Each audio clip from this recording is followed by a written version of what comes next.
नमस्कार मैत्रिणींनो, स्वागत आहे तुमचं आपल्या यूट्यूब चॅनलमध्ये। तर आज बघा आपण नाश्त्यासाठी बनवत आहोत। तर झटपट बनणार आहे, लहान मुलांना आवडणारा आणि जर आपण खात असो तर आपल्याला पण आवडणार। पण कोण मोठे माणसं नाही खात, कोणाकोणाला नाही आवडत मैद्याची पदार्थ, पण छान लागतं। आपल्या घरच्याच साहित्यात म्हणजे आपल्या घरामध्ये जे अवेलेबल वस्तू आपल्याला बाहेरून आणायची काही गरज नाही, त्याच्यामध्येच आपण असा मस्त असा पास्ता बनवणार आहोत। झटपट बनणारा पास्ता अगदी घरातल्या वस्तूमध्ये, म्हणजे या वस्तू आपल्या फ्रीजमध्ये अवेलेबल असतात। तर इथे मी पॅन ठेवून घेतलेला आहे। त्यानंतर इथे 2 कांदे घेतलेले आहेत मोठे, मी बारीक मस्त असा कांदा चिरून घेतलेला आहे। त्यानंतर त्याच्यामध्ये मीठ टाकून घेतलेलं आहे आणि पास्ता आपण शिजवायची प्रक्रिया आपल्याला सगळ्यांनाच माहिती आहे मैत्रिणींनो। तर एका टोपात आपल्याला पाणी ठेवायचं आहे। पाण्यामध्ये पाण्याला उकळी येऊन द्यायची आणि त्यानंतर पाण्यामध्ये आपल्याला मीठ आणि 2 चमचे आपण पोहे खातो त्या चमच्याने आपल्याला तेल टाकायचं आहे। पाण्याला मस्त उकळी येऊन द्यायची, फुल उकळी देऊन द्यायची। त्यानंतर आपल्याला मऊसूत असा पास्ता मस्त असा शिजून घ्यायचा आहे। तर इकडे आपला कांदा परतून झालेला आहे, मीठ टाकून घेतलेलं होतं कांद्यामध्ये आणि त्यानंतर इथे मी टोमॅटो प्युरी टाकलेली आहे।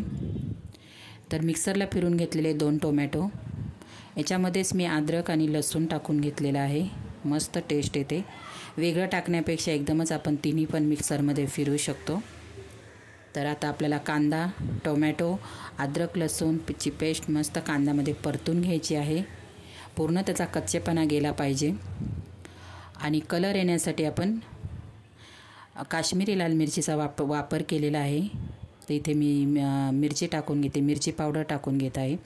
कोणी हिरवी मिरची लाल तिखट मिरची आणि लसूण पेस्ट बनवून घेतात मिक्सरला, ती पण छान लागते।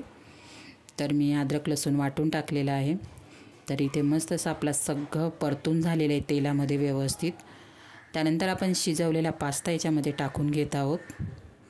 तर पास्ता टाकून घेते मी आणि खूप छान लागतो मैत्रिणी, झटपट होतो, मस्त टेस्टी होतो आणि बाहेरचं आणण्यापेक्षा आपण घरीच बनवून देऊ शकतो। त्यानंतर इथे मी चिली फ्लेक्स टाकलेले आहेत, टोमॅटो सॉस टाकून घेतलेला आहे।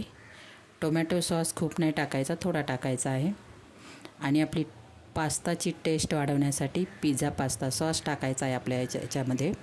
तर इथे मी 3 मोठे चमचे टाकून घेतलेला आहे। तर आहे की नाही झटपट होणारा पास्ता आणि तेवढाच टेस्टी पण, अगदी 10 मिनटामध्ये आपला पास्ता रेडी होतो। तर आता आपण जे सॉस वगैरे सगळं टाकलेलं आहे, व्यवस्थित पास्त्याला लागलं गेलं पाहिजे, मस्त परतून घ्यायचं आहे। तर इथे मी सगळ्या पास्त्याला असं मस्त मिक्स होईपर्यंत परतून घेते आणि खूप छान लागतो। गरम गरम नक्कीच मुलांना बनवून द्या झटपट, मधल्या भुकेसाठी किंवा संध्याकाळी सुट्टी असेल तर मुलांना आपण सकाळी नाश्त्यासाठी बनवून देऊ शकतो बाहेरचं खाण्यापेक्षा। तर बघा मस्त असा रेडी आहे आपला पास्ता। तुम्हाला आवडत असेल तर कोथिंबीर टाकू शकता मैत्रिणींनो। कसा वाटला video, like share subscribe, bye मैत्रिणींनो।